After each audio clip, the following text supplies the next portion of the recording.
시간 야고보서 말씀 세 번째 시간으로 야고보서 1장 9절로 11절까지의 말씀을 전하겠습니다. 오늘 성경 본문 보시면 성경책에 보시면 소제목이 달려 있습니다. 낮은 형제, 부한 자, 파란색 또는 빨간색 글씨로 이렇게 소제목이 기록되어 있지요.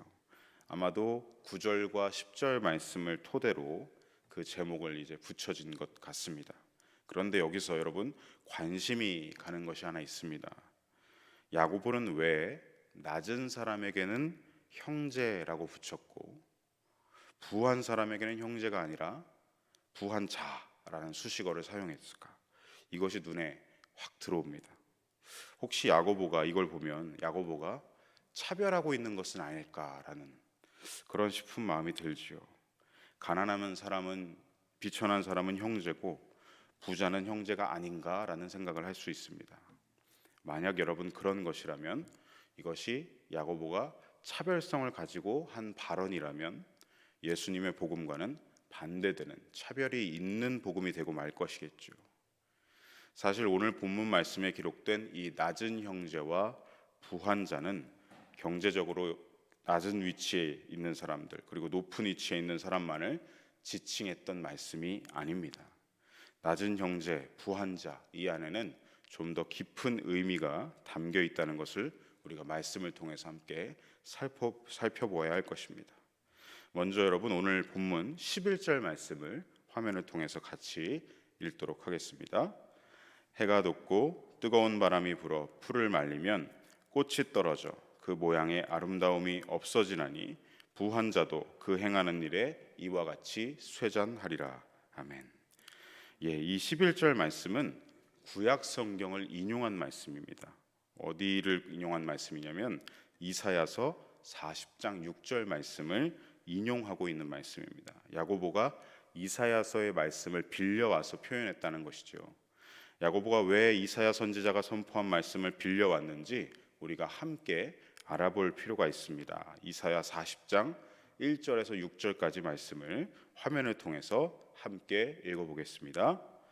너희의 하나님이 이르시되 너희는 위로하라 내 백성을 위로하라 너희는 예루살렘의 마음에 닿도록 말하며 그것에게 외치라 그 노역의 때가 끝났고 그 죄악이 사함을 받았느니라 그의 모든 죄로 말미암아 여호와의 손에서 벌을 배나 받았느니라 할지니라 하시니라 외치는 자의 소리여 이르되 너희는 광야에서 여호와의 길을 예비하라 사막에서 우리 하나님의 대로를 평탄하게 하라 골짜기마다 도두어지며 산마다 언덕마다 낮아지며 고르지 아니한 곳이 평탄하게 되며 험한 곳이 평지가 될 것이요 여호와의 영광이 나타나고 모든 육체가 그것을 함께 보리라 이는 여호와의 입이 말씀하셨느니라 말하는 자의 소리여 외치되 이르되 외치라 대답하되 내가 무엇이라 외치리까 하니 이르되 모든 육체는 풀이요 그의 모든 아름다움은 들의 꽃과 같으니. 아멘. 먼저 이 이사야서 이 부분을 보시면 이 이사야서가 기록될 당시 이스라엘 백성들은 바벨론 포로기의 상황 속에 있었습니다. 그들은 고향을 떠나서 머나먼 바벨론 제국 한복판에 놓여진 채 지독한 시련 속에서 하루하루를 버티다시피 견디며 살아가고 있는 중이었습니다. 하나님은 그러한 이스라엘 백성들을 위해서 이사야 선지자를 부르셔서 1절의 말씀과 같이 내 백성을 위로하라 내 백성을 위로하라 라는 메시지를 전하라고 하십니다. 그 말씀은 위로의 말씀뿐만이 아니었습니다. 2절에 보시면 그 노역의 때가 끝났고 그 죄악이 사함을 받았느니라 라는 말씀이 기록되어 있죠. 이것을 통해 무엇을 말씀하십니까? 이스라엘의 혹독한 시련의 시기가 이제 끝나가고 있다라는 사실을 말씀해 주시는 것이죠. 이어서 또 3절에 보시면 여호와의 길을 예비하라 하나님의 대로를 평탄하게 하라 라는 명령의 말씀이 또 기록되어 있습니다.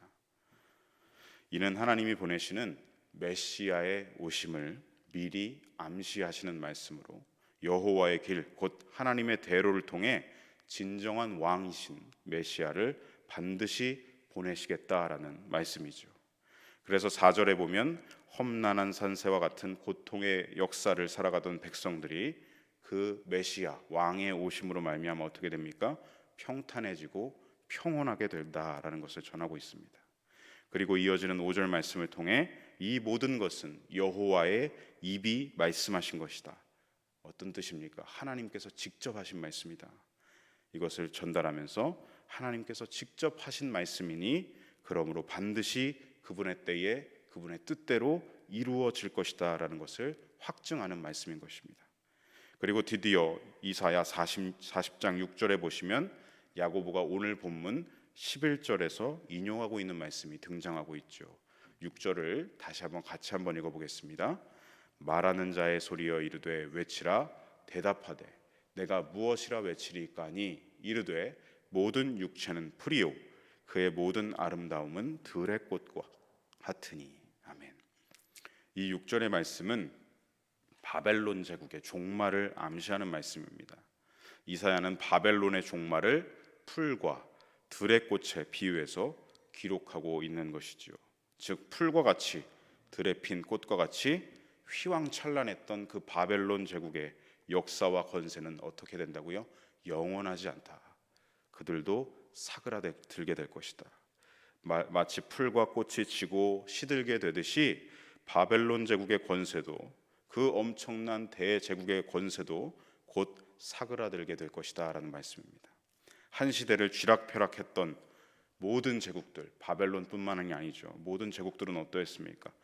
하나님의 섭리에 따라 사용되고는 결국 다 사라지고 말았습니다. 아수르가 그러했고 바벨론이 그러했고 메데, 바사 그리고 그리스, 로마 제국까지 모두 수백 년 동안 세계 정세를 쥐락펴락했지만 결국 그들은 다 그 제국들은 어떻게 되었습니까? 지금은 존재조차 사라지고 다 사라진 채 유물만이 박물관에 남아있을 뿐이죠. 그러니 모든 육체는 풀이요 그의 아름다움은 들의 꽃과 같다는 이 말씀이 얼마나 적절한 말씀인지를 우리가 알 수 있습니다. 그렇다면 야고보가 인용한 이 이사야서의 말씀을 바탕으로 오늘 본문에 기록된 낮은 형제는 누구인가? 부한 자는 누구를 지칭하는 것인가? 이것을 우리가 살펴보아야 합니다.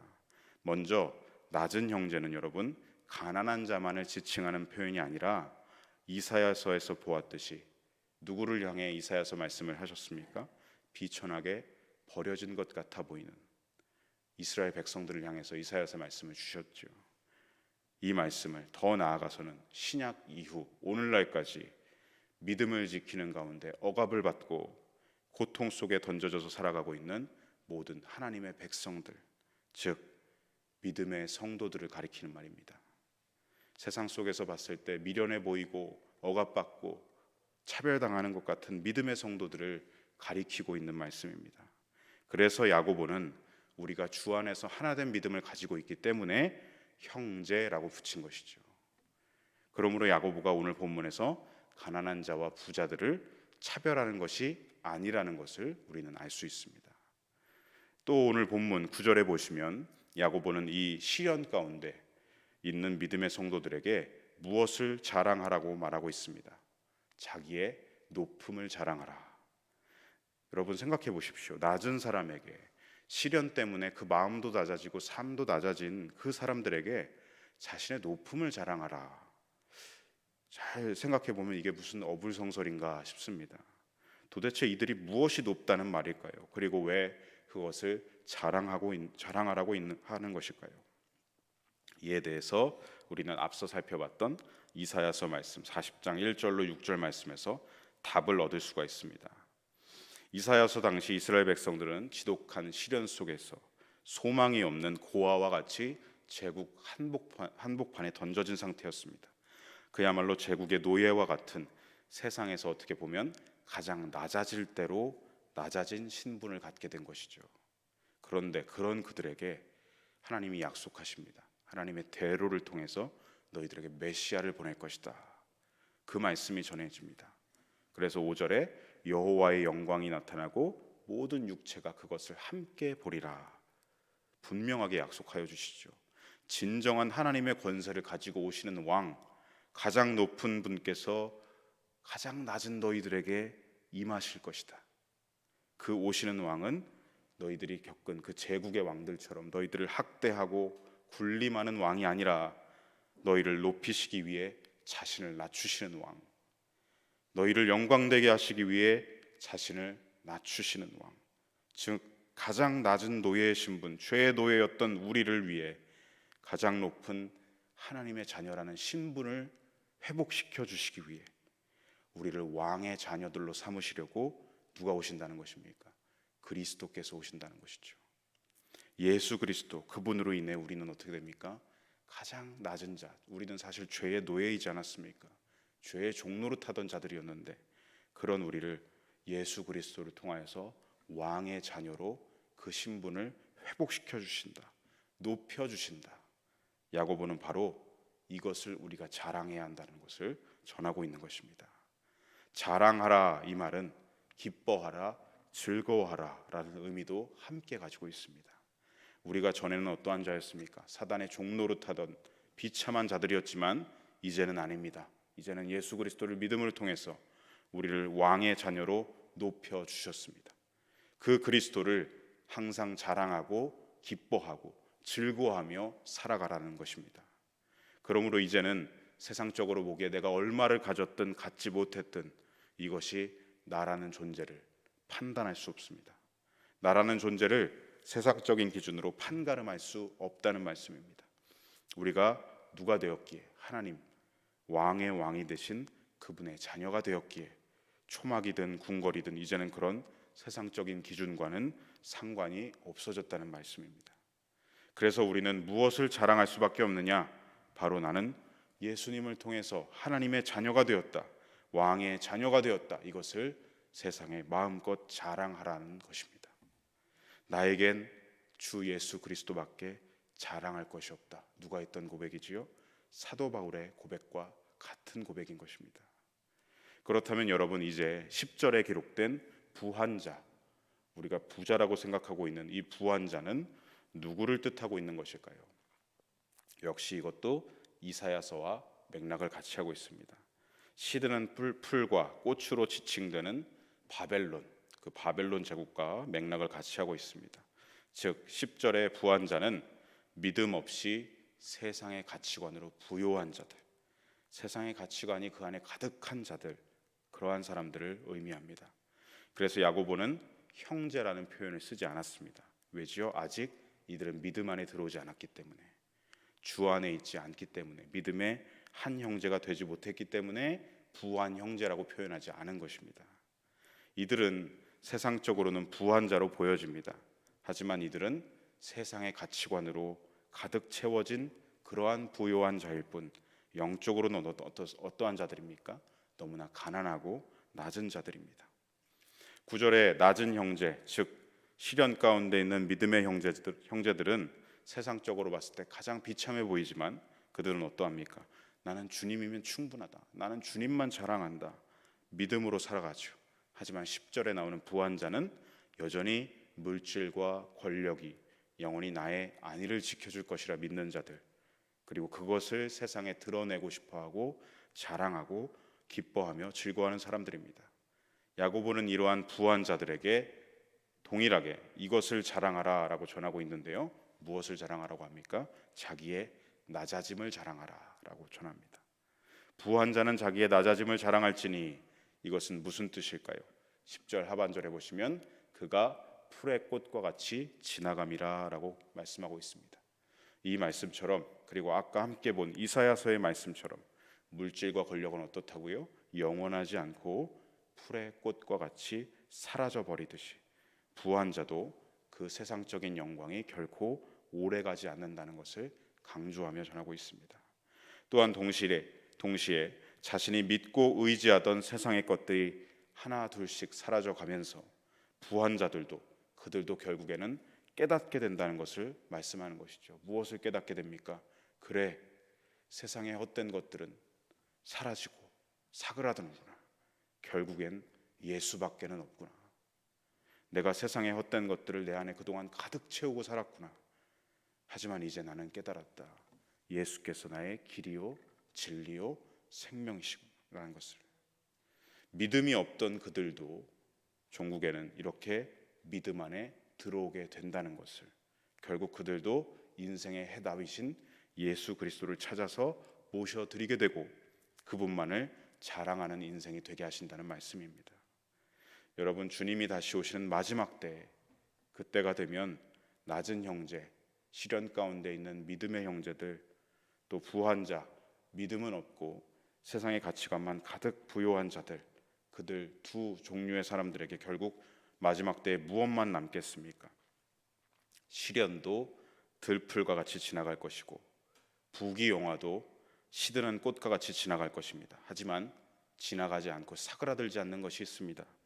오직 예수 그리스도, 그분의 생명만이 우리 안에 영원히 남는다는 것입니다. 야고보는 그래서 낮은 형제든 부한 자든 그 어느 누구든지 이것만을 자랑하며 살아가라고 전하고 있는 것입니다. 사랑하는 성도 여러분, 나는 오직 내 안에 계신 예수 생명만 자랑합니다. 예수께서 나로 하나님의 자녀가 되는 영광을 주셨습니다. 그분이 나의 신분을 바꿔주셨습니다. 이 고백으로 어떤 상황 속에서도 흔들리지 않으시기를 소망합니다. 예수 그리스도 주님이면 충분합니다.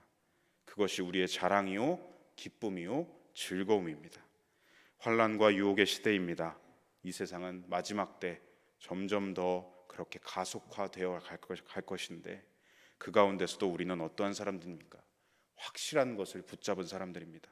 그러한 사람들답게 우리에겐 오직 예수 그분밖에 없다는 것을, 세상의 소망은 예수 그리스도 그분밖에 없다는 것을 늘 기억하시길 소망합니다. 어떤 상황 속에서도 내 안에 계신 예수님으로 만족하고 충분하고 기뻐하고 자랑하는 마지막 때에도 이 믿음의 고백으로 살아가시는 저와 여러분 되시기를 간절히 소망합니다. 아멘. 기도하겠습니다.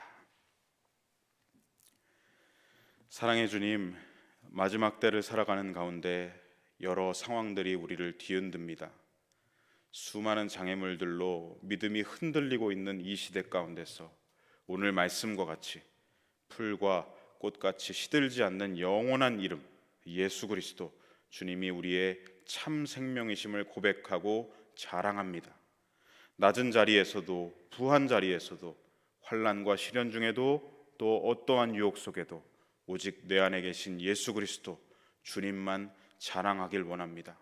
주님으로 충분한 믿음의 삶 되길 원하오니 보혜사 성령이시여 우리를 붙잡아 주시옵고 세상의 여러 장애물들에 우리의 마음과 믿음을 빼앗기지 않도록 지켜 주시옵소서.